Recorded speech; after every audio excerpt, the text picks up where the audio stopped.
Hello, everyone. Welcome to the Horrifying Obsession YouTube channel.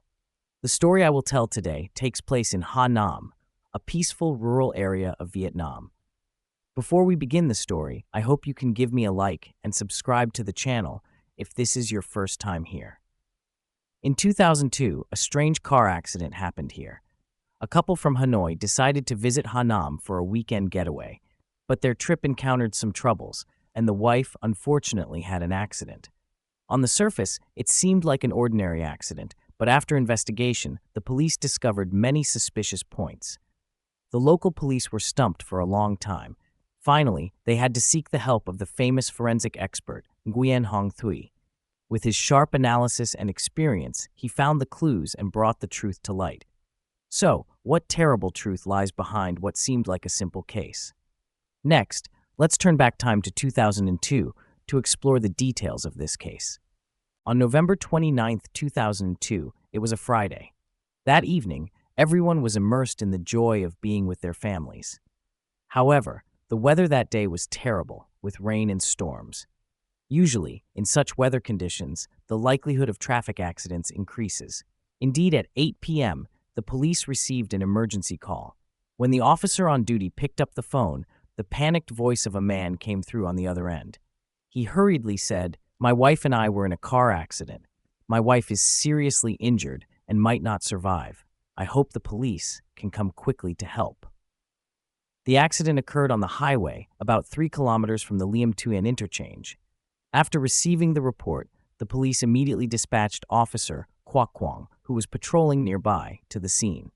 At the same time, they also notified an ambulance to rush to the scene. When Officer Quoc Quang approached the scene, he saw a Toyota 5-seater parked nearby. The car had veered off the road and into a small ditch in front. The car's headlights were still on, and through the lights, it could be seen that it was still raining heavily. The driver's door was wide open, but there was no one in the front seats. As he got closer, he discovered a middle-aged man in the back seat, soaking wet, holding an unconscious woman. The woman was covered with a thin blanket. When the officer gently lifted the blanket, he found that her body was covered in blood with a large wound on her chin. Seeing the police arrive, the man showed signs of worry but tried to remain calm, saying, "Please save my wife, she's about to die." The officer reassured him, "Don't worry, the ambulance is on the way." While waiting, Officer Quoc Quang took the opportunity to ask about what had happened. The man identified himself as Tran Ba Trung, a police officer from the Hanoi Police Department, and the woman was his wife, Le Thi Hoa. Hearing this, Officer Quoc Quang breathed a sigh of relief, thinking that since they were colleagues, it would certainly be easier to cooperate in the investigation. Mr. Trung continued, "My wife and I were driving down to Hanoi for a weekend rest, but we had an argument on the way. In the end, she got angry and got out of the car. At that time, I was also very upset, so I drove off, but only a few minutes later, I calmed down and thought that I couldn't leave her alone because it was pitch dark and it was raining heavily. So I turned the car around to find her, but unfortunately, the rain was so heavy that visibility was limited. I felt like I accidentally hit something. I was horrified to realize that I might have run over my wife, so I quickly got out of the car to check. Sure enough, I found her collapsed behind the car. I quickly carried her to the back seat and immediately called the police. At that time, she was still alive, lying weakly in my arms. The ambulance quickly arrived at the scene, but unfortunately, the unlucky wife had passed away. So was the car accident just an unfortunate disaster, or was it actually intentional? The police continued to ask Mr. Trung about the reason for the argument with his wife. He said that he suspected she had another man and even thought their child was not his biological child. He planned to have a DNA test done sometime.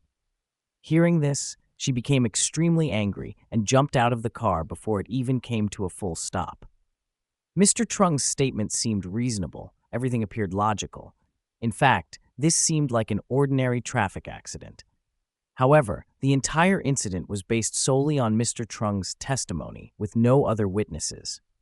Although he was a police officer himself, the investigators vaguely felt something was wrong, and they did not want to jump to conclusions hastily. They suspected that this might be a play that Mr. Trung had staged himself. After all, he was a veteran police officer with more than 20 years of experience and could be quite cunning. Theoretically, he had the ability to stage such a perfect scene. Therefore, the police began to investigate the case seriously, not merely treating it as a simple traffic accident. The first step was to conduct an autopsy on the wife. However, since the local area was usually peaceful with few homicides, the forensic officer responsible for Mrs. Hoa's autopsy was not someone with much experience. His forensic work was even just a side job. Based on the autopsy report, the forensic officer's conclusion matched Mr. Trung's statement about causing an accidental death. He also concluded that it was a normal car accident and issued a death certificate stating that the cause of death was a traffic accident. At the same time, Mr. Trung was also backed by some people in the police force. In the end, the court also concluded that the case was a traffic accident, and Mr. Trung was convicted of third-degree manslaughter and sentenced to 5 years in prison, but was granted a suspended sentence. After paying bail, Mr. Trung was released. The police also announced that Mrs. Hoa's death was due to an accident, without mentioning that the person responsible for her death was her husband. It seemed that the case was easily closed. However, as the story progresses, things are not as simple as they seem. Although a conclusion had been reached, the two investigators in charge of the case, Bin and Dong, still felt there were many suspicious points, especially the attitude of Mrs. Hoa's family. Her parents believed that their daughter's death had many mysteries, and they did not believe it was just a traffic accident. Because their daughter and Mr. Trung were not as happy as they appeared. In reality, their relationship was very bad. A long time ago, Mrs. Hoa had confided in her parents that she deeply regretted marrying Mr. Trung. Moreover, recently, whenever she visited her parents, she often had bruises on her body. Although she always said that it was due to carelessness, falls, or collisions, her parents had long suspected that these injuries were related to Mr. Trung. Knowing this information, investigators Bin and Dong became even more certain of their suspicions. They immediately went to ask Mrs. Hua's neighbors. All of them said that the couple often quarreled, and especially recently, the situation had worsened. Therefore, many locals believed that Mrs. Hua's death was related to Mr. Trung. However, the police paid little attention to this and refused to reinvestigate. It wasn't until a journalist, while investigating and reporting on the accident, accidentally discovered that the person who drove the car that killed Mrs. Hoa was her husband, Mr. Trung, a police officer. This shocking information was widely reported by the journalist. The people of Hanoi were outraged, believing that the police were undoubtedly covering up for one of their own. At the same time, many unsolved cases from recent years were revisited. People began to question whether these cases had all been covered up, preventing them from being solved. As a result, large-scale protests were organized. Under intense public pressure, the police were forced to reopen the investigation. In January 2003, investigators Bin and Dong still had not made any significant progress. After that, Mr. Trung came to claim his wife's body and, despite the opposition of Mrs. Hua's family, insisted on cremating her body. This action raised many suspicions. Prosecutor Hui was also determined to thoroughly investigate Mr. Trung. However, Mrs. Hua's body had been cremated, so the forensic experts could only study the photos of her body. Forensic experts had differing opinions on the wounds on Mrs. Hua's body. Some believed that many of the wounds on her head appeared to have been caused by repeated blows from a hard object, not by a collision with a car. Meanwhile, others argued that the severe damage to her skull might have been caused by a strong impact with the car and then falling to the ground. Both opposing sides had their own explanations, making it difficult for Prosecutor Hui to make a decisive judgment. They all agreed that only an experienced expert in forensic evidence and crime scene reconstruction could resolve the issue. At that time, Master Nguyen Hong Thuy was a renowned forensic expert in Vietnam and a leading expert in forensic evidence. However, Master Thuy was in Ho Chi Minh City, thousands of kilometers away. To calm public outrage and to allow the dead to rest in peace, Prosecutor Hui decided to invite Master Thuy to assist in the investigation of the case. On March 11, 2003, Investigator Bin brought the case file to Master Thuy's office and presented his request. When he learned that the suspect was a police officer, Master Thuy recalled that cases involving police officers were often very difficult to investigate. He himself had once been a police officer, so whether Mr. Trung was innocent or whether Mrs. Hoa had been murdered by her husband, this was something he did not want to see. However, Master Thuy still decided to accept the invitation to participate in the investigation. On April 16, 2003, Master Thuy arrived in Hanoi. From the case files, he clearly saw some suspicious points. However, investigating the case required evidence. Master Thuy was a renowned expert in forensic evidence, but in this case, the most important evidence, the victim's body, had been cremated. This posed a significant challenge for the investigation. After that, Master Thuy went to the crime scene to check. When he arrived, he found the situation more complicated than he had imagined. The crime scene was almost devoid of any traces. After all, the incident had occurred nearly half a year ago, and it had been raining heavily at the time, so any traces would have been washed away by the rain. So, what could be checked next? He immediately thought of the suspect Trung's car. After the case ended, the police informed Mr. Trung to come and collect the car involved in the accident. Unexpectedly, when he arrived, he was told that he had to pay a 500,000 VND storage fee. He thought the fee was too high, so he refused to collect the car. As a result, the car remained at the police station, covered in dust and cobwebs. When everyone arrived at the police storage lot, some officers said, "The car has been thoroughly checked many times, almost nothing is left, and no useful clues were found." However, Master Thuy said, "If we're lucky, I might find something special." Master Thuy began by examining the outside of the car. If the victim had been hit by the car, there would certainly be traces on the car's body, especially the front part. There might even be bloodstains or fibers or something left behind. However, after a thorough inspection, they found no traces at all. This indicated that Mrs. Hoa had not been hit by the car. Master Thuy concluded, "We found no dents on the car body, no hair, skin, or fibers. The car is completely intact, and there is no evidence that Mrs. Hoa was hit by this car."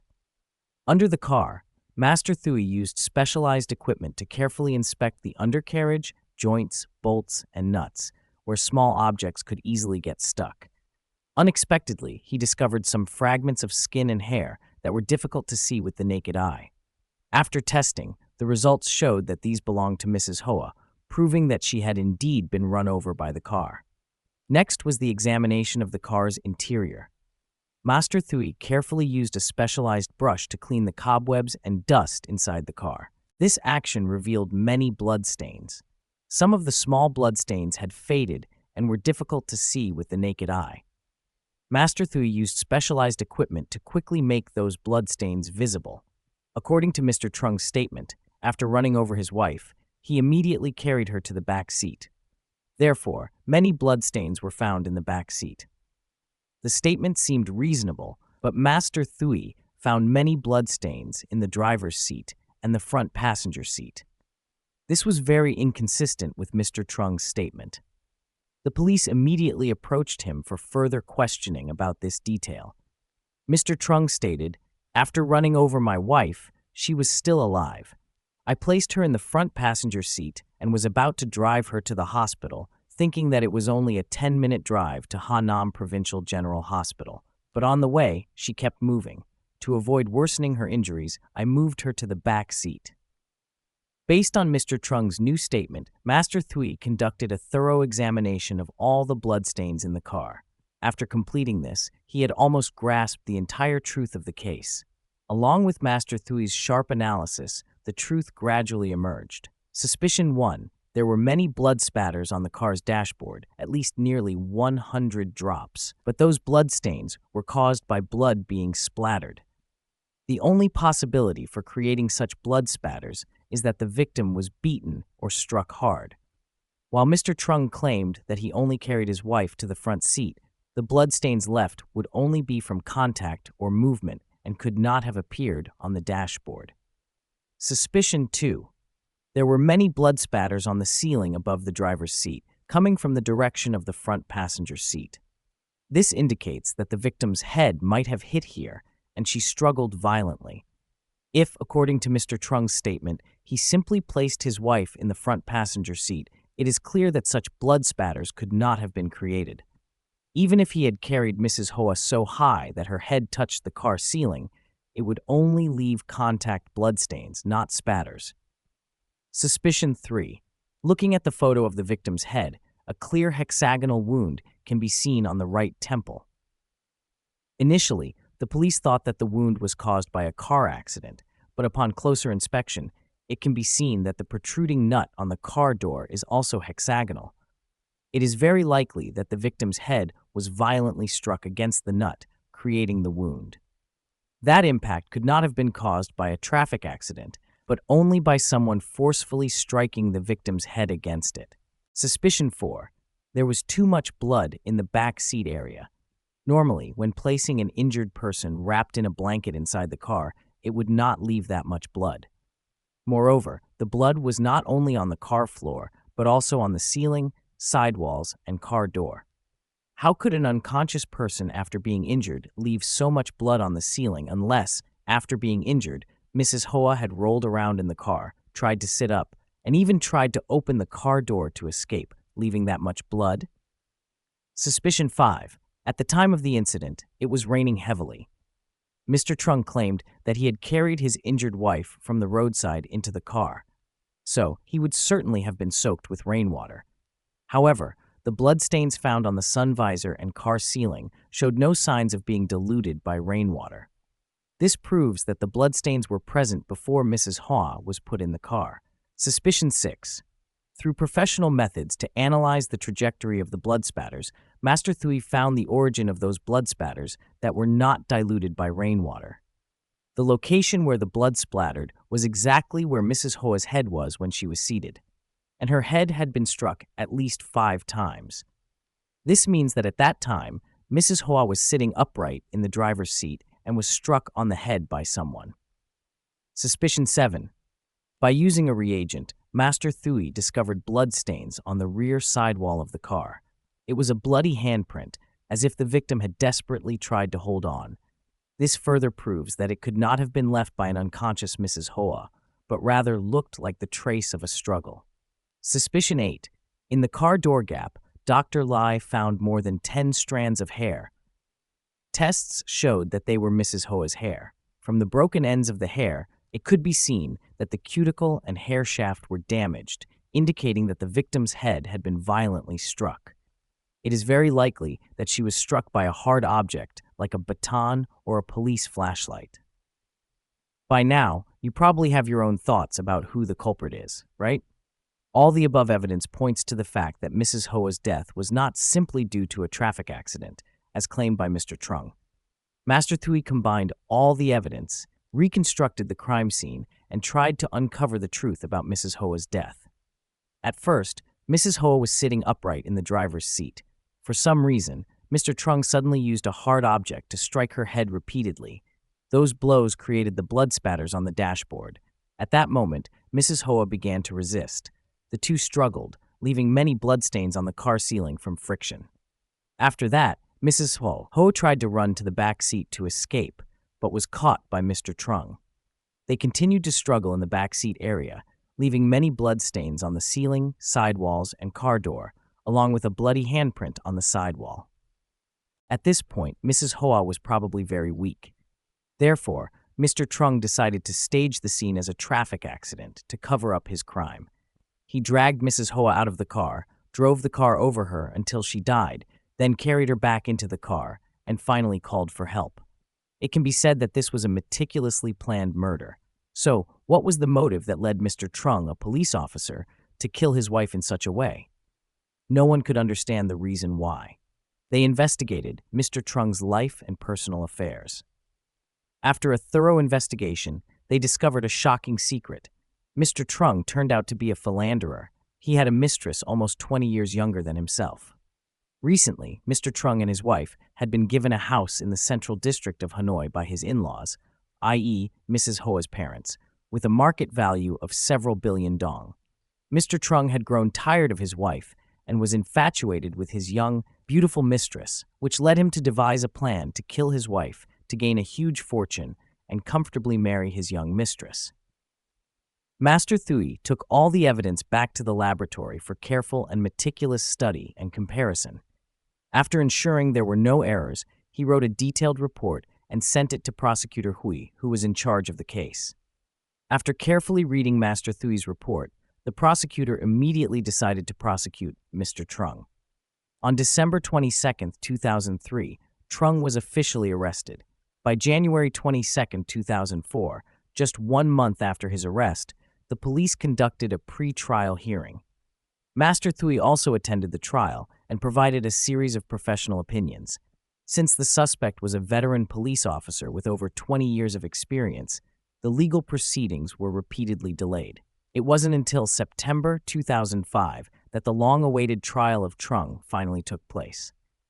Although at the trial, Trung still tried to offer all sorts of reasons to refute the police's suspicions, the irrefutable evidence and the holes in his testimony ultimately led to his conviction. After less than 2 hours of deliberation, the 12-member jury unanimously concluded that Trung was guilty of murder and sentenced him to life imprisonment. On November 11, 2023, the appeals court reduced Quang's life sentence to 25 years. However, he did not live to see the day of his release. In early 2024, he died in prison. Only by examining a car that had not yet been disposed of, Master Thuy was able to uncover the truth of a case that seemed to have been concluded. In the above case, it was the bloodstains that silently testified for the victim. That evidence spoke to the brilliant and dedicated investigators, revealing the truth. There are cases that at first glance seem ordinary, but upon closer inspection, details that seem trivial can have a significant impact. In reality, when tackling a problem, only those who can think beyond the conventional approach and break down the issue innovatively can succeed. With the increasingly advanced technology in criminal investigation and forensic science, even the luckiest criminals will find it difficult to escape the punishment of the law. What do you think about this case? Trung, a police officer, trained and educated to serve the country, used his skills to cover up an unforgivable crime. Please leave your thoughts so we can discuss them together. Don't forget to give me a like and subscribe. Thank you very much. See you in the next stories.